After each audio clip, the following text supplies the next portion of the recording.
On Friday night, the Republican-led Senate finally managed to pass their version of a tax bill.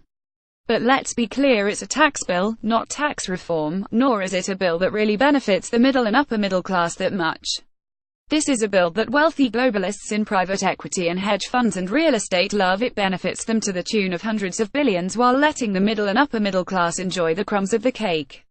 While the corporate tax rate needs to go down to make America's business taxes more competitive globally, small businesses and the middle class, especially the upper middle class, are not nearly reaping the benefits in this bill that they should be. Sounds to me like a measly bribe to the voters in hopes they won't notice the dump trucks of cash being poured into the pockets of the special interests and very wealthy.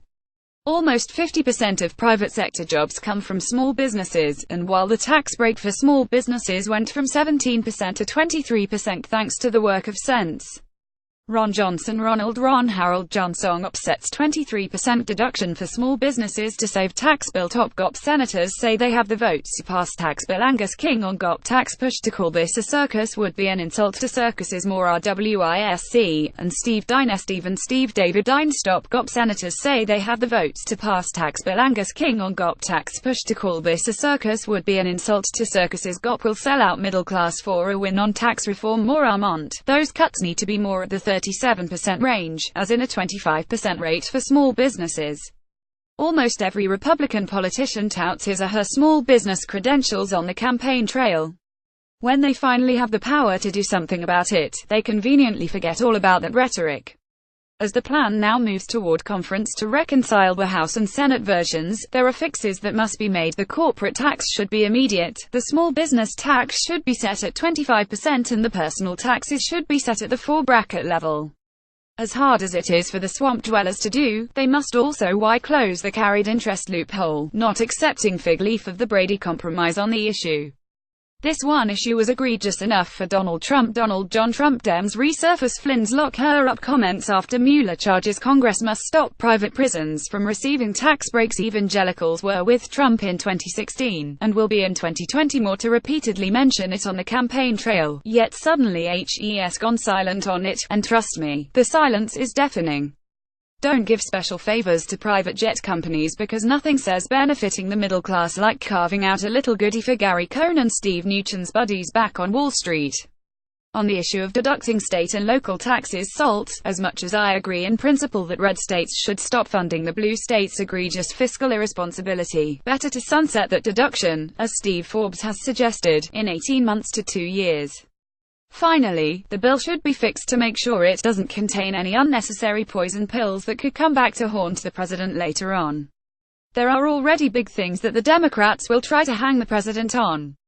Like the estate tax, like the lower pass-through rate the president's businesses are pass-throughs, and the fact that they're giving permanent rate cuts to wealthy corporations but only temporary rate cuts to the middle class. Those will be bad enough, and you can be guaranteed those attacks are coming. But what we absolutely don't need is the perception that, while the middle class got their deductions taken away and will only get temporary rate cuts, the president and his real estate mogul buddies got additional perks, like a massive break with faster depreciation by moving commercial real estate depreciation lives from 39 years to 25 years. The Tax Foundation estimates that alone will cost the Treasury hundreds of billions of dollars over the next 20 years. Even if you only buy the Senate scoring that it only costs Treasury $11 billion over 10 years, do you really want those optics of a handful of wealthy billionaire real estate developers making billions more while the average middle-class American is clearing $100 a month with real estate outpacing inflation today? The real estate developers don't need a stimulus, so why are we giving them an additional break that could go toward helping the middle class, especially when their temporary tax cut runs out? But in all this tax reform, which again, this isn't, none of the conversation has really touched on the 65% of our federal budget goes to Medicare, Medicaid, and Social Security, and other welfare and entitlement programs. You toss in the interest payments on our national debt and we're about at 70% of federal government spending. So until we get our spending under control, it feels like everything Congress is doing is a game of ring around the rosy around said elephant, always present, never touched, and always expanding. While the Democrat Party is currently a dumpster fire on steroids, Republicans need to be careful on what this final tax bill actually looked like.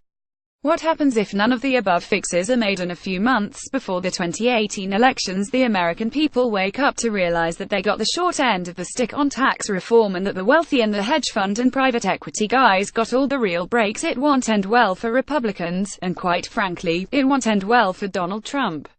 Ned Ryan is a former presidential writer for George W. Bush and the founder and CEO of American Majority. You can find him on Twitter at NedRyan.